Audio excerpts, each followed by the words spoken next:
Music from Melissa Stilianu and Sliding Down.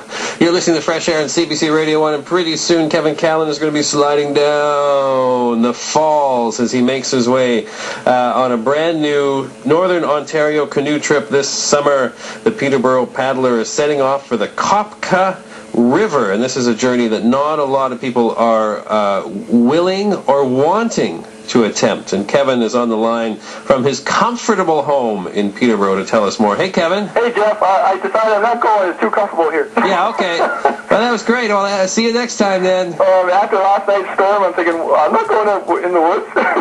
Now, you were waiting out the storm in the comfort of your own home last night, but you've been caught in many a storm, I'm sure, out canoeing. Is that true? I've become really storm phobic, actually. The one thing that really kind of terrifies me, I've tried for my daughter not to see me terrified of them, but that's why I go in June, actually. Usually the storms don't hit until July and August, so I spend a lot of time out in June, but yeah, it's pretty spooky out there. What has put that fear in you? Have you been caught in a storm? Yeah, especially in this sort of same area in Wabakimi. I remember a couple of years ago where we actually went to make camp because we saw the sky turn green and then purple, and the wind was changing directions, and there was all these swirls around the air. So we decided to make camp, and then all these little red ants started biting at our feet, so we thought, well, this is kind of odd. So we moved the camp across to another inlet, and then we hunkered down, and there was this huge storm with massive hail and the tornado winds, and where we were going to camp originally was hit by a wind and just decimated the place.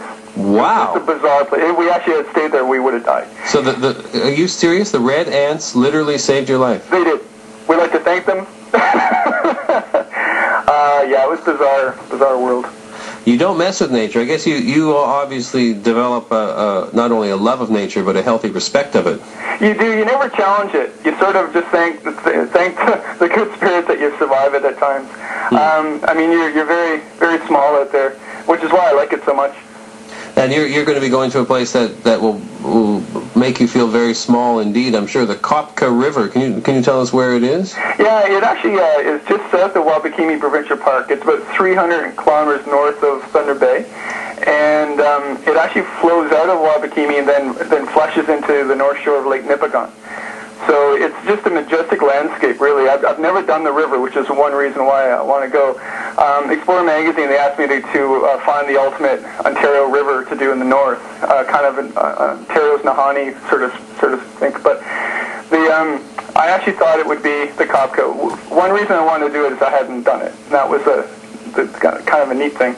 But also, it's got these massive cliffs. It's got remoteness. The idea that it goes into Lake Nipigon, which is a huge bonus for it. I mean, I love that lake. So. And this is really far up north. How do you get there?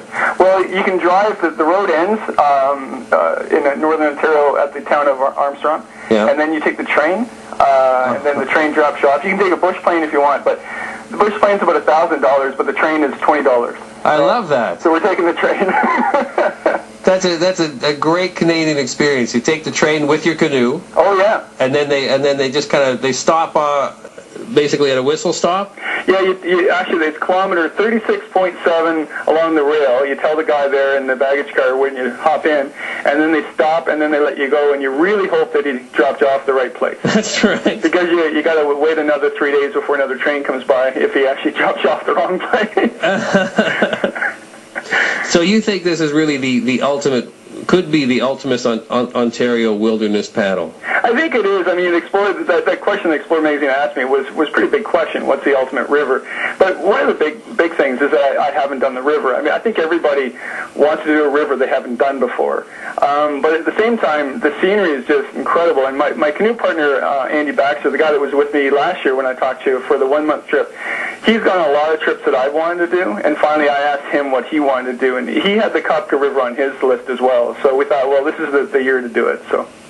That's great. So now what's going to happen? Well, we head out on Sunday morning. The whole entire house is full of dried food.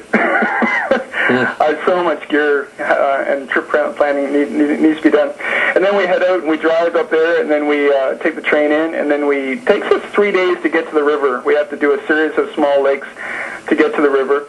And we don't know how how difficult that is, because the portages haven't been cleared out for years, and not many people know about that area. So we're going to try that. So it might take us more than 3 days. And then we head down to the river, and then we get to a section where the canyon is.